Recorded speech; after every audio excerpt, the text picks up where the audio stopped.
عورت کوشش ضرور کرتی ہے جو اچھی سمجھدار سنجیدہ متین خاندانی تربیت کے ماحول سے گزری ہوئی خواتین ہیں کہ وہ اپنے مزاج کو اپنی طبع کو اپنے شوہر کی رضا میں گم کر دیں، اور ایسی عورتیں ہی خوشگوار زندگی کا لطف اٹھا سکتی ہیں اور پھر اس کے اثرات اولادوں پر مرتب ہوتے ہیں۔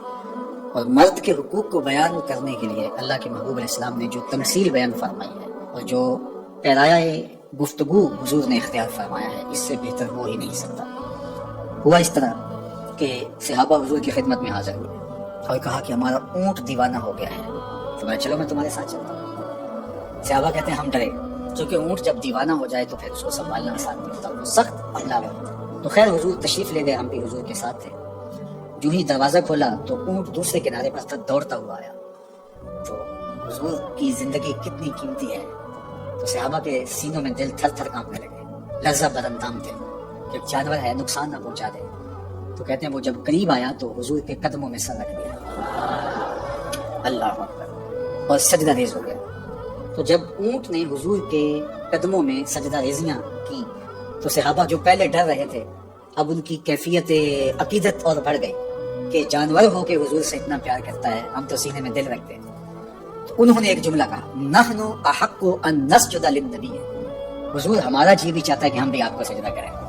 یہ جانور ہو کے آپ کی معرفت رکھتا ہے، پاگل ہو کے آپ کو پہچانتا ہے، ہم تو سینے میں دھڑکتا ہوا دل رکھتے ہیں اور دل میں آپ کے پیار کی ایک کائنات آباد ہے۔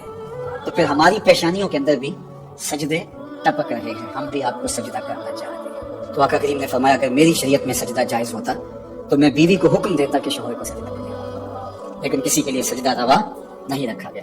تو یہ حضور نے سجدے کی ممانعات کو بھی بیان کر دیا اور شوہر کے جو حق ہیں بیوی کے اوپر ان کو بھی بیان کر دیا۔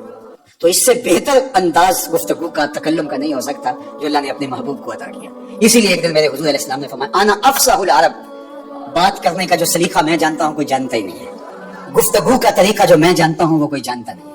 یعنی ایک جملے سے ان کی نفی بھی کی اور یہ بھی بتایا اگر جائز ہوتا تو شوہر کے لیے بیوی کو سجدے کا حکم دیتا۔ خاتون ہو جو اپنے شوہر کے حقوق کو پہچانے اور حضور کے اس فرمان کو سامنے رکھے تو گھر جنت کا ٹکڑا بن جائے گا۔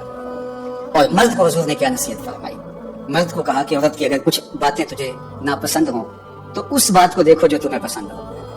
اللہ اکبر۔ اور میں کہا کرتا ہوں نکاح کے بعد یا تو شوہر اپنا گھر چھوڑ کے خاتون کے ساتھ چلا جائے یا خاتون گھر چھوڑ کے شوہر کے ساتھ آئے، دونوں میں سے ایک تو ہوگا، لیکن یہ قربانی مرد نہیں دیتا، یہ عورت دیتی ہے۔ اور گھر سے جو تعلق کی خاطر ہوتا ہے، قلبی لگاؤ ہوتا ہے، گھر کی چیزوں سے جو موانست ہوتی ہے، جو انسیت ہوتی ہے، جو لگاؤ ہوتا ہے، وہ مرد کی نسبت عورت کو کہیں زیادہ ہوتا ہے۔ گھر اس کے لیے ایک عقیدت گاہ ہوتا ہے، لیکن اس بسے ہوئے گھر کو، آسودہ گھر کو کون چھوڑتی ہے؟ خاتون۔ کس کے لیے چھوڑتی ہے؟ شوہر کے لیے۔ مرد صرف یہ ذہن میں بٹھا لے کہ میرے لیے اس نے جہان چھوڑ دیا تو اس کی بہت ساری غلطیوں سے وہ درگزر کرے گا۔